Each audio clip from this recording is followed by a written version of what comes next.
Olá, senhores. Hoje daremos início ao estudo daqueles povos considerados povos sem escrita. Antes de adentrar nesse tema, no entanto, é necessário que observemos dois parâmetros e levemos em consideração essas duas questões.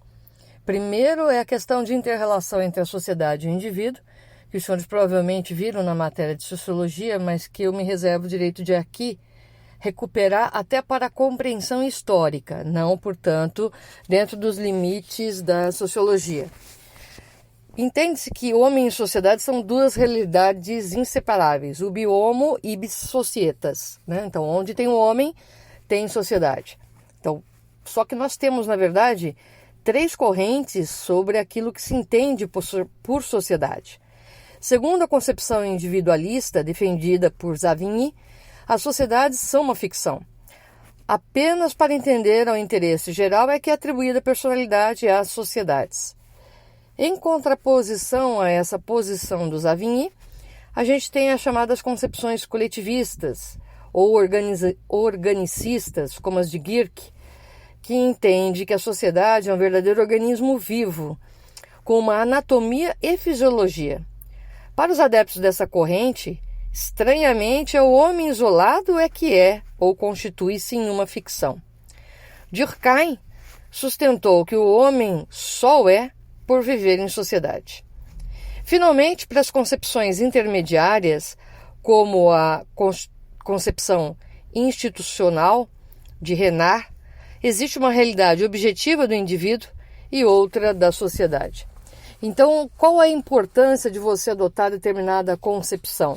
É a própria compreensão da história, do início dela ou não, em termos de organização humana. Porque é bom que se diga que o homem e a sociedade não conseguem, onde tem um homem tem sociedade, você tem dois, você já vai ter relações e essas relações precisarão ser disciplinadas. Aí entra o direito. Isso também é importante. Mas então por que existem sociedades que são chamadas de pré-históricas? A própria noção de pré-história é uma noção que deve ser vista com muita reserva. Eu, particularmente, sou refratária a essa concepção de pré-história. Ela existe sempre em relação à questão da escrita. Não é nem a questão da linguagem, senhores, é a questão da escrita, porque a linguagem surge muito antes. Então você vai poder falar assim, mas Marilena, se a linguagem surge antes, então o início da história teria que ser antes. Gente, onde tem homem, onde tem sociedade, tem história. Não é o fato de você escrever que te dota de, entre aspas, civilização. Então aqui existe uma concepção histórica que precisa ser averiguada, com um pouco mais de critério. Por que muita gente se contrapõe à chamada concepção da pré-história? E tem gente que adora falar isso.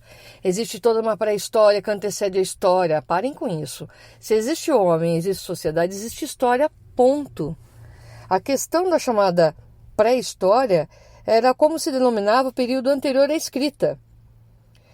Por isso que deve ser visto com ressalva, porque a história é e continua e sempre existe muito antes da escrita. E não pode ser dividida em pré e pós. Senão, hoje em dia, nós teremos pré-história daquelas pessoas que não conseguem atingir a escrita. É isso? Teremos que dividir a sociedade entre pessoas que compõem a pré-história, portanto, eles não adentraram ao tempo histórico, e os demais. Isso não faz qualquer sentido. Então, tomem cuidado, em termos de modelos, ainda continua a divisão em pré-história, história antiga, medieval. Então a gente ainda mantém esse modelo, que é um standard, é um padrão, mas mesmo esse padrão entre os historiadores, ele já é visto com essa reserva toda que eu apresentei aos senhores. Portanto, povos sem escrita ainda eram povos, né? Você tem civilizações que não deixaram grandes registros, ou se deixaram registros, eles são ininteligíveis para nós. Então não se conseguiu descobrir ainda ou acessar as informações daquela civilização. Nem por isso elas compõem a pré-história. Existe uma noção equivocada de que a pré-história é o homem dentro da caverna desenhando. Não, senhores, se a gente está colocando como parâmetro a escrita, você está falando de sociedades nômades que conviviam, que possuíam regras costumeiras, mas que não escreviam. Então, o início da comunicação é muito interessante.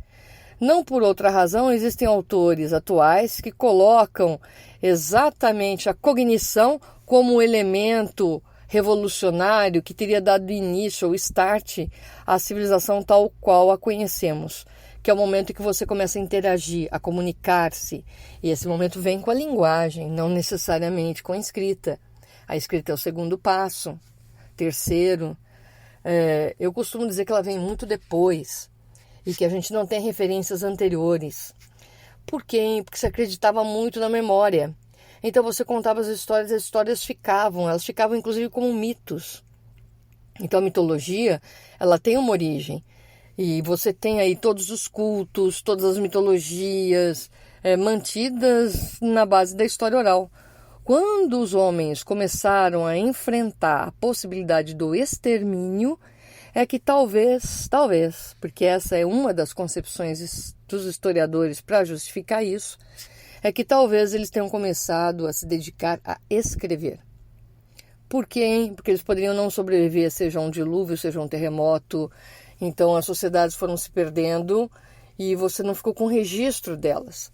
Então a ideia da perda da memória é uma coisa que impacta o ser humano. Eu vou dar um exemplo atual, besta, no sentido de não ser um exemplo de carga histórica, mas para mim é um exemplo de carga histórica atual. Os senhores estão impossibilitados do convívio com os idosos. A pergunta que eu faço é: quantas vezes os senhores não pediram para eles silenciarem porque os senhores cansaram de ouvir aquela história? E, na verdade, os senhores não têm registro nenhum. Se eles vierem a falecer, essa história se perde porque você não tomou cuidado, você se cansou de ouvir e era uma história oral. A história oral não deixa de ser história. Por que os senhores não aproveitam esse momento e pedem para eles gravar as histórias deles, da sua família, para que o senhor tenha essa lembrança histórica? Senão ela tende a se esvair com o falecimento deles. O grande receio é a perda da memória coletiva. Você tem hoje um grande grupo de risco, que é um grupo que esteve aí na Segunda Guerra, que é um grupo que era criança à época da Segunda Guerra, né? Ou então jovens a essa época, mas que guardam ainda essa memória. Essa memória vai se perder como coletividade? E a gente vai poder reescrever essa história? Nós já vimos isso na matéria anterior do Friedman e os riscos que isso daí acarreta. Então, peçam para escrever. Escrever a sua história não é importante, por quê? Saber de onde veio, qual a origem. Mas professor, o que importa é o agora. Tá, você vive o agora e não temos memória nenhuma do que já foi. Essa é a proposta? Porque se for, você está dando um tiro na chamada civilização, porque a gente não vai ter fonte para comparar como é que era a vida em tal época. Só se houver registro histórico.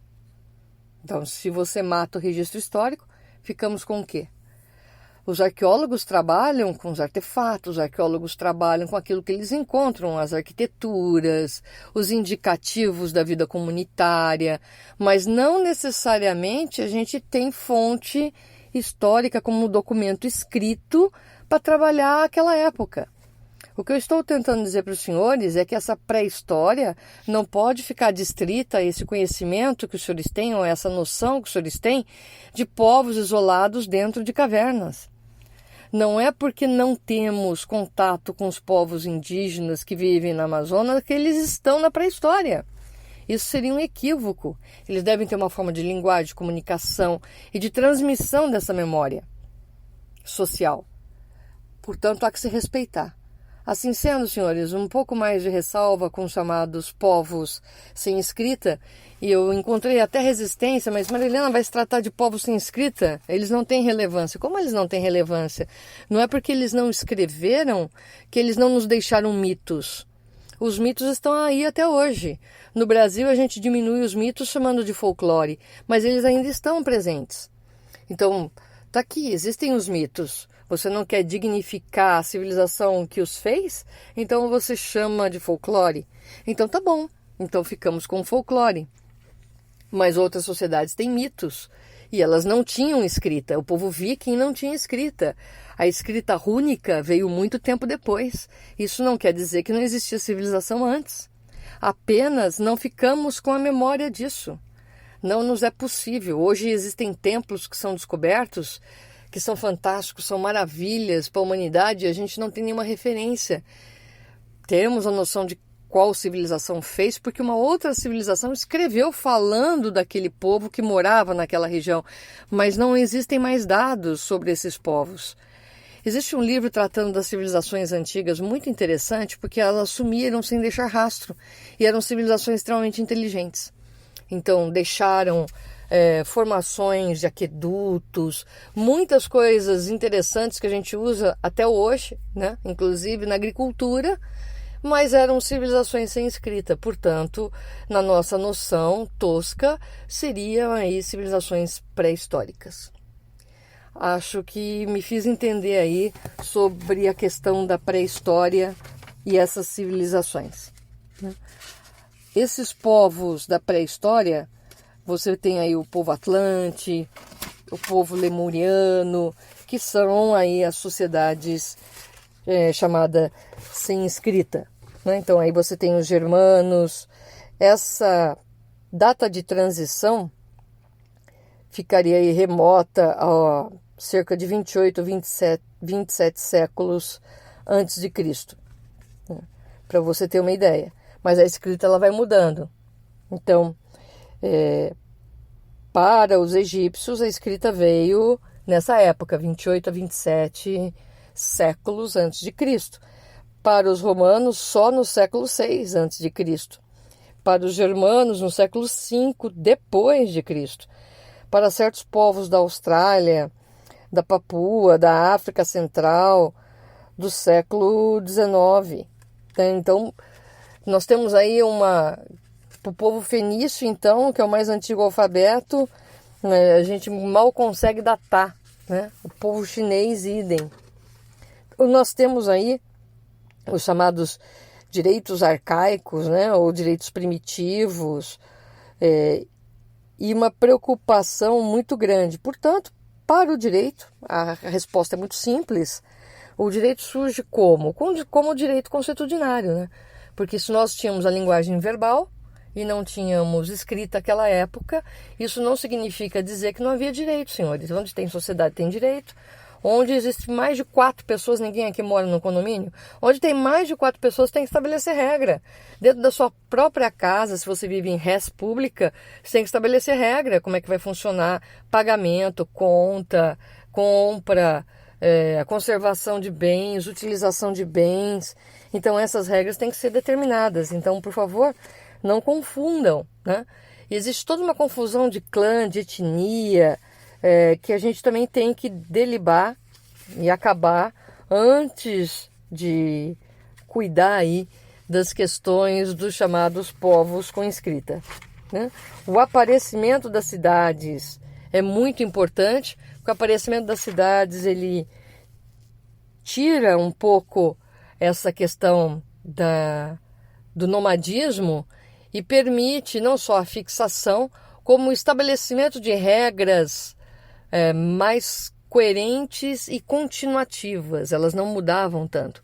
Os costumes também não mudavam tanto. É que como você mudava a tribo, né, e mudava aí o clã, você tinha esse deslocamento geográfico. A história e a geografia, elas deveriam ser aprendidas em conjunto, porque senão fica muito difícil entender uma ou outra.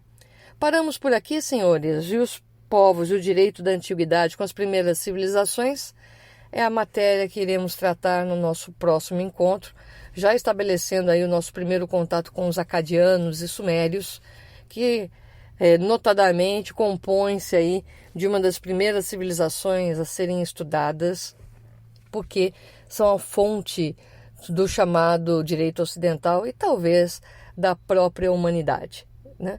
Fica aí a dica para a leitura de Sapiens, pelo menos no seu capítulo 1, que é um bom fomento para a aula que tivemos. Fiquem bem, cuidem-se, abraços virtuais a todos.